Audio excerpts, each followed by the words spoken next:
আসসালামু আলাইকুম প্রিয় বন্ধুরা, দেশ ও দেশের বাইরে যারা এই প্রতিবেদনটি দেখছেন তাদের প্রতি রইল আমার আন্তরিক ভালোবাসা এবং অভিনন্দন।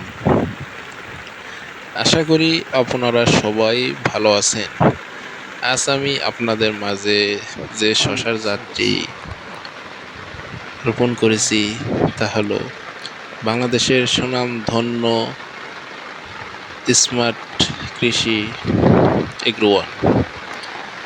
এগ্রোওয়ানের সামরিন গোল্ড শশা আমি রোপণ করেছি। মাশাআল্লাহ, সামরিন গোল্ড জাতের শশা অনেক ভালো, খেতে সুস্বাদু এবং বাজারের একমাত্র চাহিদাপূর্ণ। ইনশাল্লাহ আপনারা এ জাতটি চাষ করতে পারেন। প্রত্যেকটা গিটে গিটে শশা।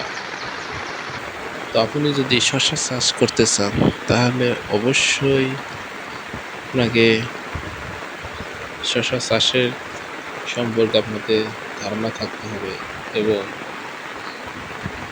ছত্রাকনাশক ও হোয়াইট ফ্লাই এবং জাপ পোকা অর্থাৎ সাদা মাছি এবং জাপ পোকা পাতা রস শোষণ করে শশার গাছকে মোজাইক ভাইরাসে পরিণত করে। এজন্য আপনাদের প্রতিনিয়ত ছত্রাকনাশক অর্থাৎ কার্বনজিম প্লাস ম্যানকোসেপ এবং সাদামাছি ইমিডাক্লোপিড গ্রুপের কীটনাশক নিয়মিত ব্যবহার করবেন। ইনশাল্লাহ ভালো ফলন পাবেন, তা না হলে আপনি ক্ষতিগ্রস্ত হয়ে যাবেন।